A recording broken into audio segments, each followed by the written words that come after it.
warahmatullahi wabarakatuh. Pada kesempatan siang hari ini, Bapak akan menyampaikan materi sistem pernapasan pada manusia, kelas 11 IPA 1, SMA Muhammadiyah Pangandaran, tahun pelajaran 2021-2022.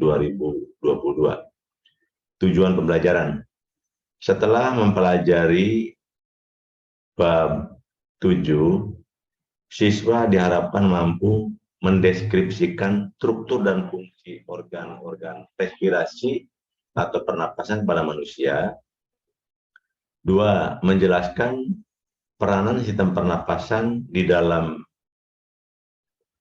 mendukung sistem organ lainnya. 3. Menjelaskan mekanisme pertukaran gas antara jaringan dengan darah dan antara paru-paru dengan lingkungan. 4. Menjelaskan berbagai kelainan dan penyakit pada sistem pernapasan beserta teknologi yang berhubungan. 5. Menjelaskan sistem pernapasan pada beberapa jenis hewan.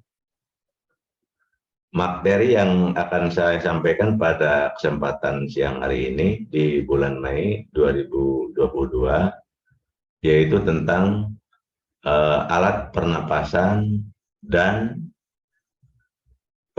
sistem pernapasan dada dan sistem pernapasan perut.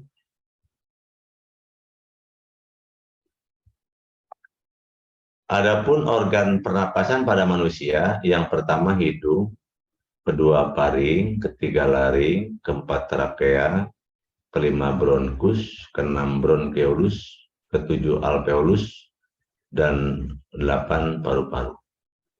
Kedua, mekanisme pernapasan pada manusia yang akan Bapak sampaikan pada kesempatan siang hari ini, yaitu tentang pernapasan dada dan pernapasan perut. Yang pertama, pernapasan dada.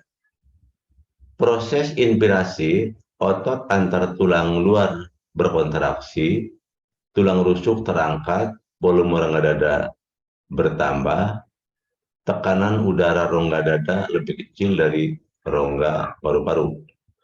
2. Proses ekspirasi, otot antar tulang rusuk dalam berkontraksi, rongga paru-paru mengecil, tekanan udara meningkat. 2. Pernapasan perut. Proses inspirasi, otot diafragma berkontraksi,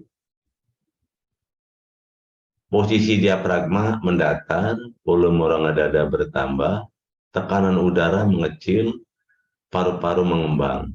Terjadi aliran udara ke paru-paru. Proses ekspirasi pernapasan perut. Diafragma relaksasi dan otot dinding perut berkontraksi. Diafragma cekung, volume rongga dada mengecil, dan tekanan meningkat. Kemudian yang ketiga, kelainan dan gangguan pada sistem pernapasan pada manusia. Yang pertama, asfiksi. Yang kedua, penyempitan atau penyumbatan saluran napas. Yang ketiga, antrakosis. Yang keempat, bronkitis. Yang kelima, pleuritis. Yang keenam, tuberkulosis atau TBC. Yang ketujuh, pneumonia atau penyakit difteri. Yang kedelapan, faringitis. 9, tonsilitis. 10, kanker paru-paru. 11, asma. Dan yang ke-12, influenza. Yang ketiga, gangguan pada sistem pernapasan pada manusia. Gangguan pada sistem pernapasan biasanya disebabkan oleh kelainan dan penyakit yang menyerang alat pernapasan. Beberapa jenis kelainan dan penyakit pada sistem pernapasan diantaranya sebagai berikut. Yang pertama, asfiksi. Merupakan kelainan atau gangguan dalam pengangkutan oksigen ke jaringan atau gangguan penggunaan oksigen oleh jaringan. Penyebabnya dapat terletak di paru-paru, di pembuluh darah, atau dalam jaringan tubuh. Misalnya seseorang yang tenggelam, alveolusnya terisi air, organ yang menderita pneumonia, alveolusnya terisi cairan limpa, serta organ yang keracunan, korban monoksida, dan asam cyanida. Hemoglobin atau Hb-nya tercemar oleh zat racun tersebut. Keracunan karbon monoksida dan asam cyanida terjadi karena kedua zat ini memiliki afinitas terhadap hemoglobin lebih besar daripada oksigen. Penyempitan atau penyumbatan saluran napas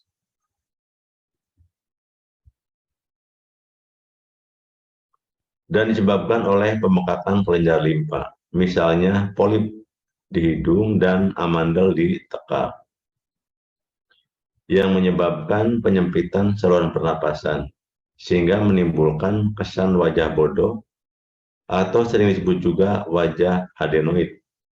Penyempitan ini dapat pula terjadi karena saluran pernapasannya yang menyempit akibat alergi, misalnya pada asma bronkiale.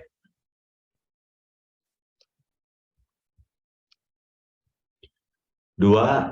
Antrakosis.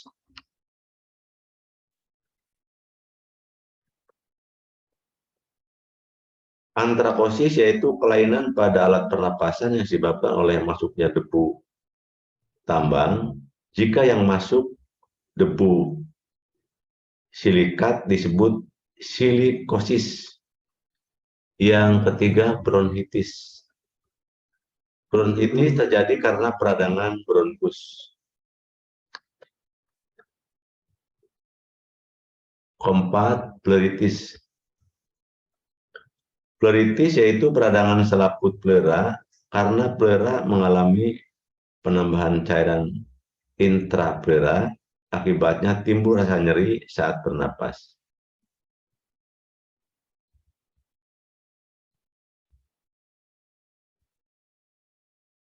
6. TBC atau tuberkulosis, yaitu penyakit paru-paru karena Mycobacterium tuberculosis. Tandanya terbentuk bintik-bintik kecil pada dinding alveolus.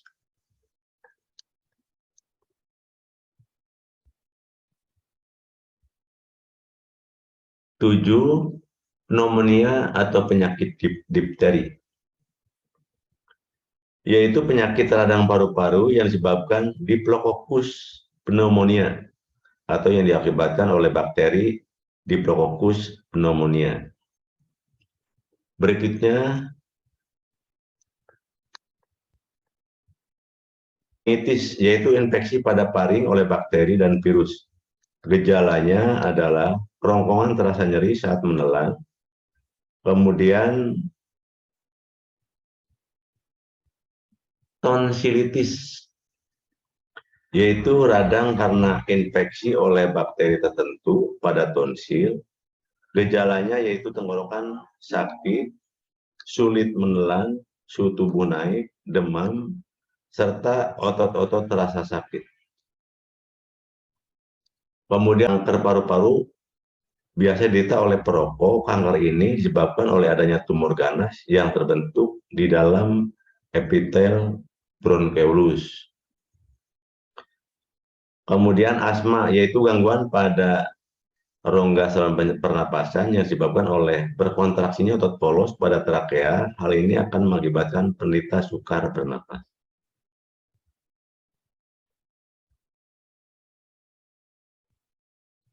Berikutnya, influenza atau flu disebabkan oleh virus yang menimbulkan radang pada selaput mukosa di saluran pernapasan. Demikian materi yang Bapak sampaikan tentang sistem pernapasan bab 7 kelas 11 IPA 1. Wassalamualaikum warahmatullahi wabarakatuh.